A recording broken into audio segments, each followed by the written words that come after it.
সতীর 51 পীঠের একটি পীঠ রয়েছে বোদাগঞ্জে। জলপাইগুড়ি জেলায় অবস্থিত সংলগ্ন অঞ্চলটি বোদাগঞ্জের ভামরি দেবীর মন্দির বিখ্যাত। দূর দূরান্ত থেকে প্রচুর ভক্ত এসে থাকেন মায়ের মন্দিরে পুজো দিতে। বিভিন্ন প্রতিবেশী রাজ্য থেকে ভক্তদের সমাবেশ হয়ে থাকে মায়ের মন্দিরে। প্রসঙ্গত জানা যায়, এই মন্দিরে মায়ের বাম পা পড়েছিল। এই প্রসঙ্গে মন্দির কমিটির সদস্যরা জানিয়েছেন, শনি রবিবার এই বিশেষ দিনগুলিতেই ভক্তদের প্রচুর সমাগম ঘটে। প্রত্যেক দিন মন্দিরে সকাল 7টা নাগাদ খুলে যায় এবং আবার পুনরায় সন্ধ্যার সময় বন্ধ হয়। প্রত্যেক দিন অন্তত পক্ষে 1000-2 ভক্তদের ভিড় হয়ে থাকে এই মায়ের মন্দিরে। ভক্তরা নিজের মনের ইচ্ছে মাকে জানানোর জন্য মন্দিরে ছুটে আসেন অনেক দূর দূরান্ত থেকে। মা ভক্তদের সমস্ত ইচ্ছে পূরণ করে থাকেন, এমনটাই কথিত রয়েছে। এদিনও দেখা গেল মন্দিরে ভক্তদের ভিড়।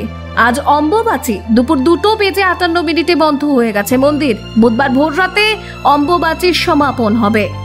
এরপরে বৃহস্পতিবার সকাল থেকে আবারও ভক্তদের জন্য খুলে যাবে মায়ের মন্দির। আজকের থেকে তো অম্বুবাচী পড়ছে, তো মন্দির কখন বন্ধ হবে?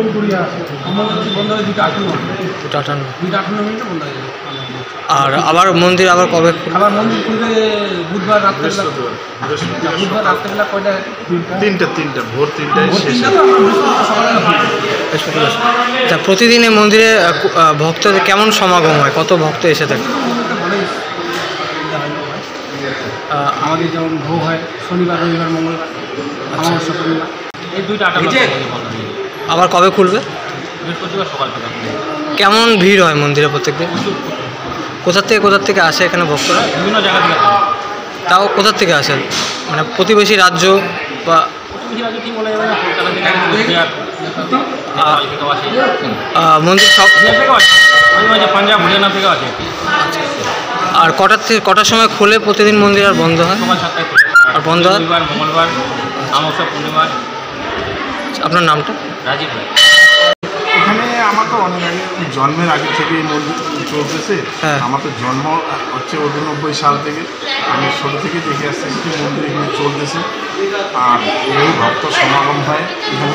বিভিন্ন স্টেট থেকে এখানে লোকজন আসে, ভক্তরা এখানে প্রসাদ নিতেও আসে। এটা হচ্ছে মা ভামরি দেবীর মন্দিরে আমাদের হচ্ছে 51 পীঠের এটা তীর্থস্থান। এখানে 51 পীঠের বাম্পা